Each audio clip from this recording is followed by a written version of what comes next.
उसके बाद से विश्वास। तो कोई ऐसा व्यक्ति आसपास जो आपको आपके मेंटल लेवल पे जाके अपने अनुभवों और ज्ञान का उपयोग करके समझदारी के साथ आपको समझाते हुए सलाह दे सके। किसी के भी पर्सनल लाइफ क्राइसिस में सबसे महत्वपूर्ण होते हैं फ्रेंड्स। फ्रेंड्स में शायद ही एक आध होता है तो सलाह देने के लायक होता है, लेकिन अगर ऐसा हो तो उससे सलाह ले लेनी चाहिए, क्योंकि भाई फ्रेंड्स तो आमतौर पर उसी माइंडसेट पे जिस पे आप हैं। तो एक खास उम्र में जो दुविधा है वो उनको भी दुविधा है, तो क्या बेचारे सॉल्व करेंगे। दुविधाओं को सॉल्व करने के लिए एक कसौटी ये भी है कि जो उन दुविधाओं से निकल चुका है वो ज़्यादा आसानी से कर पाएगा। मैच्योर होने के बहुत सारे अर्थों में से एक ये भी है कि जिस चीज़ के लिए आप 10 साल पहले जान देते थे, आज आप उस पर हंस पा रहे हैं कि अरे मैं इस पे जान देता था, अरे कितना कद्दू था मैं पहले। फ्रेंड्स हो सकते हैं, किसी किसी के पेरेंट्स भी इतने योग्य होते हैं कि वो सलाह दे सके, वरना पेरेंट्स से आमतौर पर सलाह लेना मुश्किल हो जाता है, क्योंकि वो एक पीढ़ी पुरानी सलाह दे रहे होते हैं और बच्चों को नई पीढ़ी की सलाह चाहिए होती है। लेकिन हाँ, कुछ पेरेंट्स बड़े फ्रेंडली किस्म के होते हैं, समझदार होते हैं। पेरेंट्स के पास अपनी इज्जत बचाने का आखिरी एक तरीका ये होता है कि बच्चों के दोस्त बन जाए। इसके अलावा अपनी इज्जत बनाए रखने का कोई तरीका उनके पास है नहीं बेसिकली, वरना प्रेस्टीज तो रहती है, एस्टीम नहीं रहती है। इन दोनों का अंतर समझ रहे हो? प्रेस्टीज मतलब ओहदा तो रहता है पर अंदर से सम्मान नहीं आता है बच्चों के मन में। ओहदा है, बाबूजी बाबूजी प्रणाम बाबूजी, और निकल लिए वहां से, तो बात नहीं करेंगे आपसे, डिस्कशन नहीं करेंगे, क्योंकि उनको पता है कि ये अपनी पीढ़ी में ही रहेगा, हमारी पीढ़ी पे उतरेगा नहीं। तो फ्रेंड्स हो सकते हैं, पेरेंट्स हो सकते हैं, किसी किसी केस में हो सकता है कोई टीचर आपके आसपास हो, आपकी मदद कर सकता हो, उससे ले लें। और सबसे अच्छा पता है क्या, इस मामले में जो एक्सपर्ट है वो एक्सपर्ट ही होता है, नीम हकीम खतरे जान।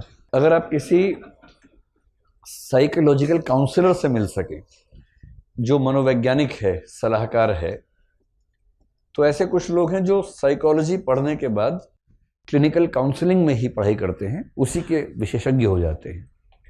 मैं साइकेट्रिस्ट की बात नहीं कर रहा हूँ। साइकेट्रिस्ट वो व्यक्ति है जिसने MBBS किया है, फिर साइकोलॉजी भी पढ़ा है। तो वो जो साइकोसोमेटिक प्रॉब्लम्स होती हैं, डिप्रेशन है, एंजाइटी है, उनमें जो दवाइयाँ देनी पड़ती हैं, जो न्यूरोलॉजिकल डिसऑर्डर्स होते हैं उसकी दवाइयाँ हैं, वो जो देगा वो या तो न्यूरो एक्सपर्ट होगा या साइकेट्रिस्ट होगा। इनका बहुत क्लोज फील्ड्स हैं दोनों। साइकोलॉजिस्ट का काम ये सब नहीं है, वो MBBS वाला व्यक्ति नहीं है। उसने तो ह्यूमन बिहेवियर को ठीक से पढ़ा है, साइकोलॉजी को ठीक से पढ़ा है, और वो बातें करके ये समझ पाता है कि ये व्यक्ति किस साइकोलॉजिकल कंडीशन में है और इस कंडीशन से बाहर निकालने के आसान तरीके क्या हैं, वो उस पर काम करता है।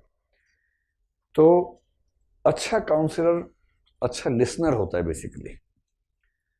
और काउंसलिंग लेना बुरी बात नहीं है। मैं तो कई बच्चों को सलाह देता हूँ, जब वो पर्सनल क्राइसिस जिसका सर पे, कहता हूँ कि जाओ किसी से मिल लो, काउंसलर से। तो काउंसलिंग बड़ी अच्छी चीज़ है। और जब आपको थोड़ा तनाव ज़्यादा हो, मतलब मैं अपना बता रहा हूँ, मैंने कम से कम 2 या 3 बार काउंसलिंग ली है, साइकोलॉजिस्ट को ढूंढ के जाके मिल के बात की। क्योंकि अगर मन आपका परेशान है, मतलब आपकी उम्र की बात कर रहा हूँ, अब तो मुझे ज़रूरत नहीं पड़ती है, जब आपकी उम्र में था उस समय ऐसा कई बार किया। तो इसमें क्या है भाई, शरीर बीमार हो सकता है तो मन भी तो बीमार हो सकता है। शरीर बीमार हुआ तो दवाई पे दवाई खाए जा रहे हैं, ये क्रोसिन, ये पैरासीटामोल, ये बिना डॉक्टर से पूछे धनाधन चल रहा है कार्यक्रम। मन बीमार है आधी से ज़्यादा आबादी का, और मन का कोई इलाज नहीं। मन का इलाज अपने आप करेंगे, ये थोड़ा ना होता है। एक अच्छा काउंसलर आपके जीवन को इतना आसान बना सकता है। तो मेरा अपना अनुभव ये है कि जब मैं मिलने गया पहली बार, तो जो काउंसलर एक सीनियर महिला थी जो उसी में एक्सपर्ट थी, बहुत 1.5 से 2 घंटा बात की मुझसे, और मैं लगभग ठीक हो गया, तनाव सारा खत्म हो गया। कि जब मैंने घर पे आके रियलाइज किया, एनालाइज किया, तो उसने सिर्फ इतना किया कि 1.5 से 2 घंटे के सेशन में उसने मुश्किल से 2 से 3 मिनट तक बात की, बाकी मैं ही बोलता रहा। एक अच्छा साइकोलॉजिस्ट केवल ये करता है कि आप किस चीज से परेशान हैं तो आपको बुलवा देता है, और जहां चुप होने लगेंगे ये सोच के कि बोलूं या ना बोलूं, वो थोड़े पिन चुप हो जाएगा बस, जिससे आप और भड़क जाएं और अपने मन की बात कह लें। और जिस व्यक्ति ने 1.5-2 घंटे अपने मन की सारी बकवास कहीं कह ली, दिमाग उसका वैसे ही हल्का हो जाता है और उसको लगता है मैं ठीक हो गया। अच्छा काउंसलर बनना हो, आपको भी, आपके फ्रेंड्स भी तनाव में होंगे कभी ना कभी, छोटा भाई बहन हो सकता है, जब भी आपके आसपास कोई तनाव में हो, केवल अच्छे लिसनर बन जाइए। और अच्छा लिसनर होने के लिए केवल इतना करना है कि सामने वाला बोलता रहे और खुद अपनी जुबान बंद रखिए, और मुंडी इतना जोर जोर से हिलाइए कि उसको लगे उसकी बात सीधे आपकी आत्मा में उतर रही है। वो कुछ भी बोलेगी, पता है क्या हुआ, बोलो क्या हुआ, ऐसे करके एकदम लगे कि आप रो ही पड़ेंगे, इतना इन्वॉल्व है उसके साथ। बेशक मन में आपको कुछ और चल रहा हो कि 1 घंटा हो गया कम वक्त को, लेकिन चेहरे पर भाव ही हो, अच्छा अच्छा, ऐसे करते रहिए। 1-1.5 घंटा उसको बोलने दीजिए, बोलने दीजिए, आप पाएंगे कि वो व्यक्ति 3/4 ठीक हो गई जाएगा उस दिन। इतना खेल है। और थोड़ी सी सही सलाह भी दे दीजिए। सही सलाह केवल लिस्नर होने से नहीं आती है, उसके लिए थोड़ा सा अनुभव, थोड़ी उस तरह की पढ़ाई लिखाई हो तो चीज़ें आसान रहती हैं।